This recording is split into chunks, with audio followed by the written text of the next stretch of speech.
compliqué d'accès, mais c'est effectivement quelque chose qui se développe. Vous avez aussi, alors t'en parlais aussi Philippe, de la question de la terre, hein, de l'agriculture, de l'agro-business. Là-dessus, c'est des choses qui sont notamment posées et discutées assez précisément par Hélène Dorjman dans un bouquin qui s'appelle La croissance verte contre la nature. Je crois qu'elle est contributrice aussi à l'ouvrage également, donc dans sa contribution, elle le développerait bien davantage, mais où elle parle également de cette appropriation, encore une fois, de la terre, et elle parle également d'un mouvement d'enclosure également qui se poursuit, donc de privatisation qui se poursuit, notamment, bon, voilà, très clairement d'accaparement des terres des pays du Sud par des États et des firmes multinationales hein, pour l'agro-business, pour des cultures industrielles en vue de l'exportation. Au niveau mondial, c'est un chiffre qui, pour ma part, m'avait particulièrement étonné. Vous avez 3/4 des terres agricoles qui sont accaparées par l'agriculture industrielle et qui ne servent à produire de la nourriture que pour 1/4 de la population. Notamment parce qu'une très grande partie de ces terres servent à produire ce qui va servir à nourrir les animaux qu'on va manger, ou que certains vont manger. Et inversement, vous avez 1/4 du coup, le quart restant qui sert à nourrir les 3/4 du reste de la population. Donc 1/4 des terres agricoles qui servent à produire les 3/4 de la population à l'échelle mondiale. Et c'est d'une disproportion qui s'accroît sans arrêt. Donc vous avez bien là quelque chose qui relève de l'expropriation des terres du Sud, des pays du Sud, au profit de l'exploitation du capital et du capitalisme et donc du Nord, pour le dire schématiquement, où on exproprie, on prive de ressources essentielles au profit des classes qui sont déjà des classes dominantes.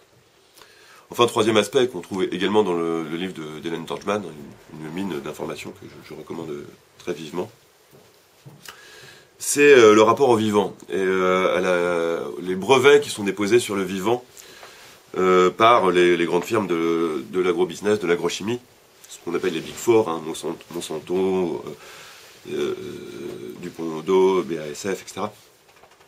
Ce qui pose des droits de propriété sur des gènes, d'innombrables séquences génétiques qui sont donc brevetées, privatisées, c'est-à-dire littéralement la source même du vivant. Concrètement, ça signifie que l'invention de séquences génétiques, voire la modification, ou parfois même, le droit évolue beaucoup là-dessus, la simple découverte d'une séquence génétique peut servir à s'accaparer ce qui correspond, les semences qui correspondent. Semences qui vont elles-mêmes servir directement à produire tout un tas de choses, des fruits, des fleurs, etc. etc. Donc on s'approprie la source même du vivant en brevetant ces séquences génétiques. Et par là, du coup, c'est les processus naturels eux-mêmes. C'est le problème conceptuel qui se pose ici, c'est est-ce qu'on peut s'approprier quelque chose qui relève d'un processus naturel, d'un fait naturel. Et c'est précisément ce que s'attachent à faire ces grandes firmes de l'agrochimie et de l'agrobusiness. Donc, ce qui, accessoirement, ou même de façon essentielle, signifie aussi la dépossession de tout ce qui relève des savoirs traditionnels, non brevetés, et non qui ne passent pas par la connaissance des séquences génétiques, c'est-à-dire savoir comment composer. Tu en parlais aussi, ces connaissances parfois plus immédiates, plus sensibles, etc., qui font pas l'objet, qui n'ont jamais fait l'objet de brevets, qui sont des savoirs traditionnels, mais qui peuvent du coup être rendus impossibles ou illégaux du fait même des brevets qui sont déposés.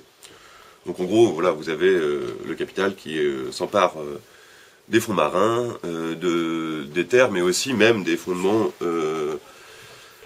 des fondements même du vivant, en réalité, de tout ce qui est la condition de vie végétale et animale sur Terre. Donc ça, c'est pour ce qui relève des enclosures. Et je vais terminer rapidement avec le troisième grand axe que je voulais aborder, que j'avais abordé dans cette contribution, qui est celui de la marchandisation de la nature, à savoir la conception même, l'idée qu'on se fait de la nature.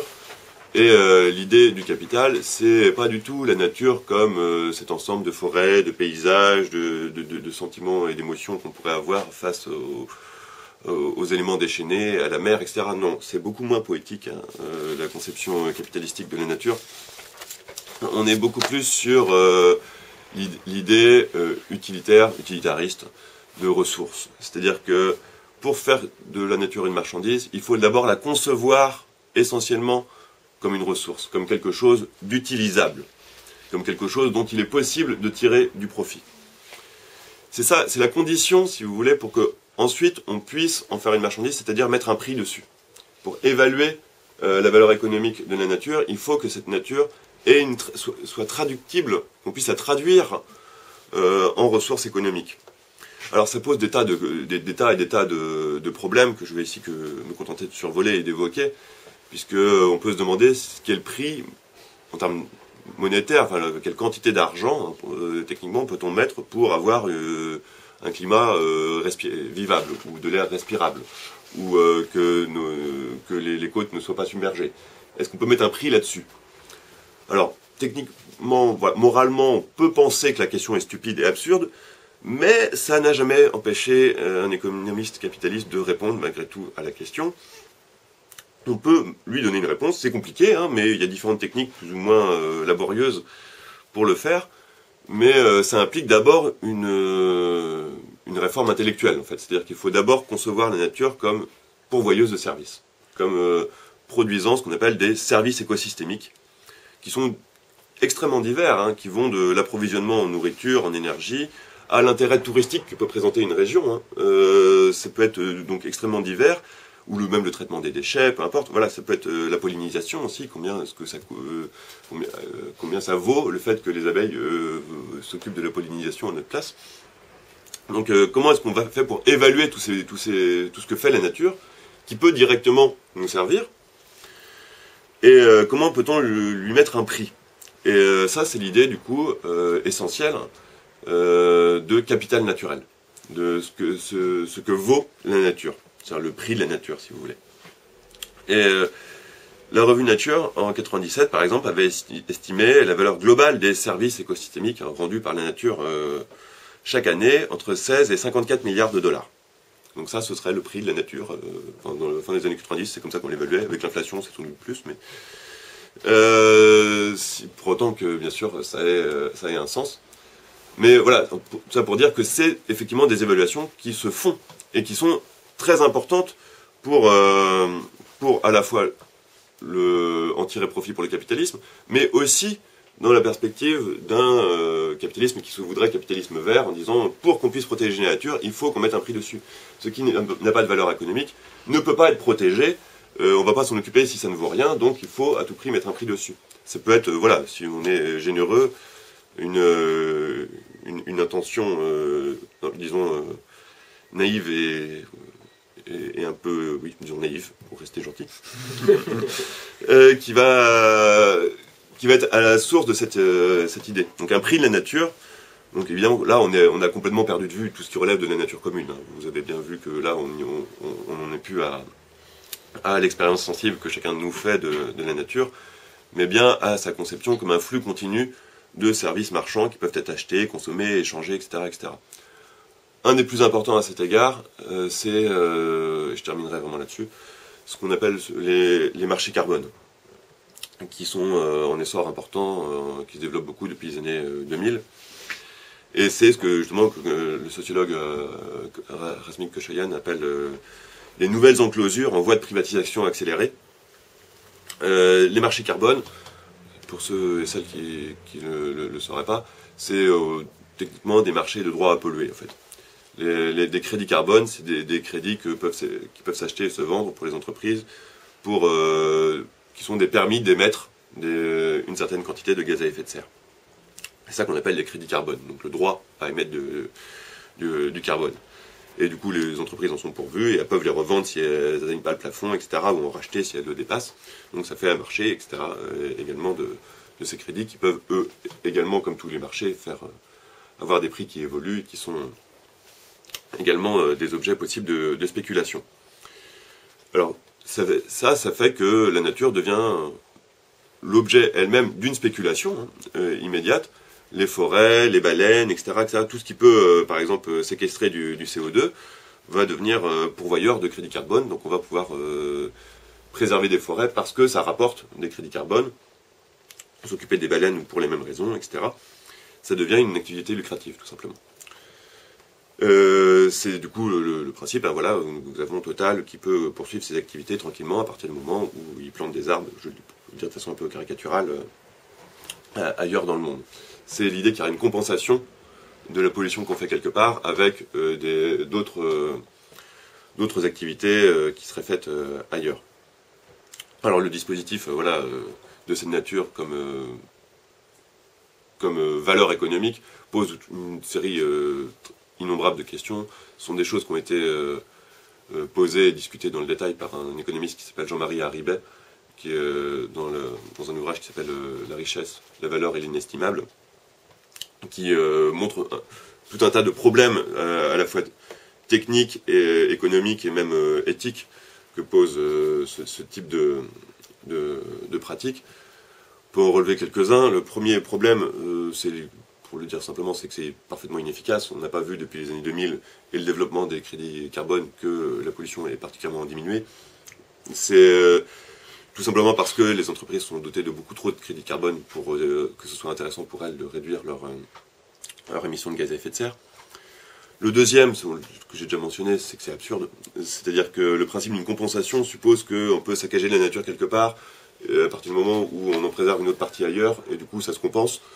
C'est quelque chose qui n'a pas vraiment de sens. C'est-à-dire que polluer quelque part et verdir ailleurs, du coup, hop, ça s'annule. C'est un concept de nature qui est totalement abstrait, qui est totalement détaché de toute forme d'expérience, et on est juste en train de faire des tableaux et des données purement chiffrées qui nous éloignent complètement de l'idée même de nature. Ce qui pose le troisième problème, c'est le caractère, on peut le dire, immoral de ce genre de pratique, dans la mesure où ça revient à dire que la nature ne doit être protégée, ne peut être l'objet d'une attention quelconque, la nature est le vivant, hein, au sens général, comme tu le disais aussi Philippe, dans un sens plus large, qu'à partir du moment où on peut en faire une source de profit. C'est-à-dire que ça sanctionne encore une fois le fait que la valeur économique est la valeur suprême, au-delà de toutes les autres raisons qu'on pourrait avoir de protéger la nature. Donc protéger la nature, si ça n'est pas rentable, on ne peut pas le faire. Et on ne devrait même pas le faire. Et enfin, le quatrième, c'est l'injustice, et ça nous ramène aux questions de classe, puisque c'est rarement les populations locales qui sont propriétaires des crédits carbone, par exemple, générés par les forêts. Le mécanisme de compensation fait que c'est souvent le capital qui va exproprier les populations locales, accaparer les terres, les zones de pêche, etc., etc., pour pouvoir récupérer des crédits carbone au détriment des différentes populations locales.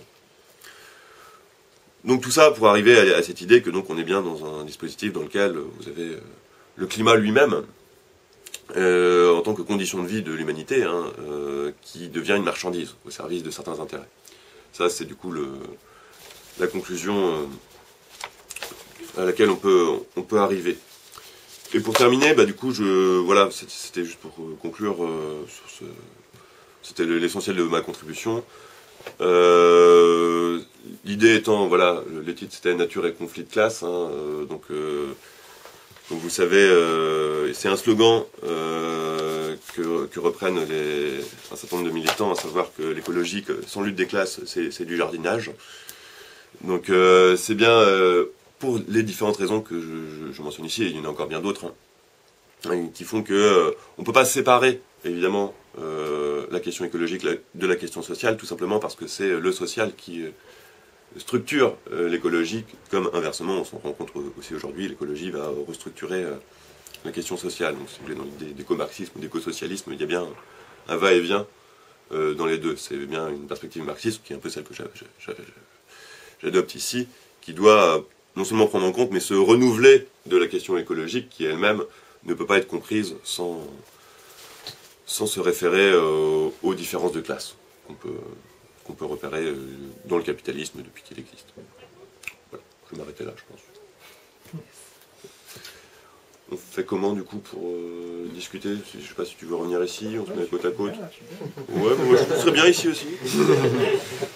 C'est quand même toi le chef, hein,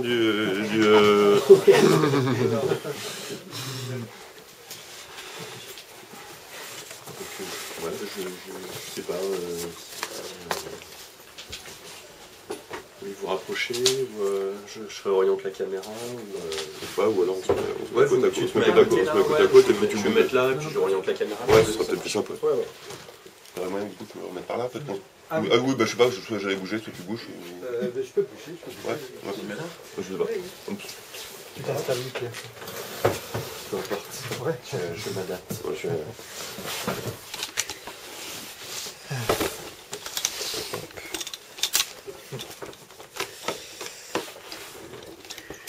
Voilà, déjà un grand merci à tous les deux pour votre intervention. Et puis s'il y a des questions, des volontés de faire des allers-retours avec tout ce qui a été discuté là, c'est le moment ou jamais.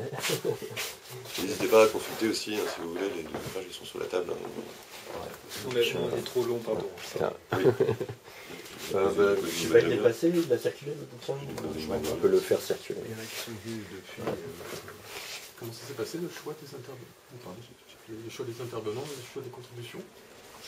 Ben, ça s'est fait un peu sur le mode un peu du réseau.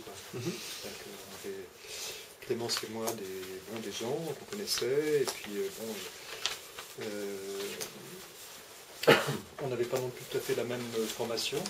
Elle avait eu beaucoup du côté justement du travail universitaire, du côté aussi de l'écoféminisme, de la décroissance. Moi j'avais des sensibilités un petit peu complémentaires, plus formé à l'économie. J'ai exercé quelques responsabilités aussi à une époque dans une autre vie chez les Verts, où j'animais un courant qui s'appelait l'écologie sociale, en fait, qui était le courant un peu anticapitaliste de l'époque. Voilà, j'avais aussi un intérêt évidemment pour les questions d'écologie, mais à travers le prisme là aussi des sciences sociales. Donc ensuite on a fait jouer beaucoup les réseaux. Puis alors en composant en fait ce travail, eh bien, il y a des auteurs, des autrices elles-mêmes nous ont proposé des noms. On dit tiens, il faudrait peut-être que tu en parles à un tel, une telle. C'est fait comme ça.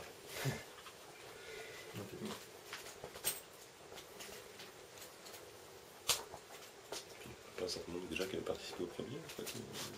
En mode de l'un dossier, il n'y a pas de... Pas énormément. Pas énormément. Non, pas énormément. Non. Alors j'ai rencontré plusieurs auteurs ici en fait, des bouquins. J'étais venu à la rencontre passionnante avec le biophysicien François Granet, donc il a fait un beau papier là, qui s'appelle Nos limites. Nos limites, N-O, No Limit. Il y a un petit jeu de mots, point d'interrogation, sur les questions des limites biophysiques.